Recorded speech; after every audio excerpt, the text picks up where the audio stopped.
Your church is starting to say, yeah, it's okay. Pope, it's okay. You can come in as long as you bring money. You can come in. You can come in. Versus the Muslims saying, hey, you can't.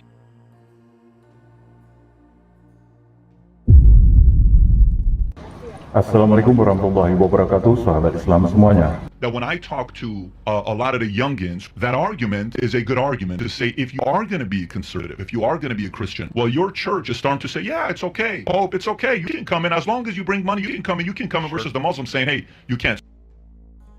Seorang pengusaha Amerika Serikat yang kaya raya dari hasil bisnis agensi asuransi dan investasi, Patrick David, membeberkan data dan fakta yang menjadi sentilan bagi dunia barat menyangkut perkembangan Islam. There's some stats we looked at a couple months ago on a podcast. We had this guy that was talking about how underpopulation is the problem, not overpopulation. How the world can handle it, And then we looked up the numbers on the podcast and we saw, I'm going to be wrong by a couple percentage points, but pretty close within a couple percentage points. Out of 100 people that are born in the world, 33 were Christians, 31 were Muslims. But out of 100 people that die in the world, 32 were Christians, only 10 were Muslim. Which means the young, Muslims are having more kids and they're a lot younger, which means by 2035, the world will be led by Muslims, having more Muslims in the world than Christians.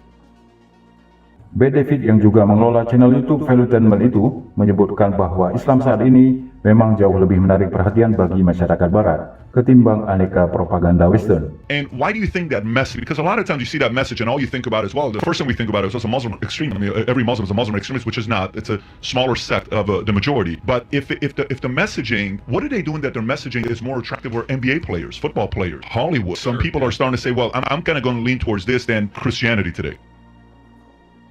Lebih lanjut, David mengajukan pertanyaan satir semacam ini. What would you say today is the most famous non-pastor Christian in the world that's getting others to say, I also want to be a Christian? I don't mean if you go to some of the big pastors that we have. I'm not talking about that. I'm talking about a guy that's in Hollywood, that's in the NBA, that's in the MLB, that's in music. Who are some of the biggest ones that are converting?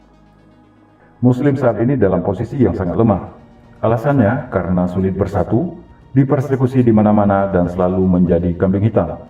Namun justru di saat sulit inilah cahaya Islam menerangi seluruh penjuru dunia. Wallahu a'lam bishawab.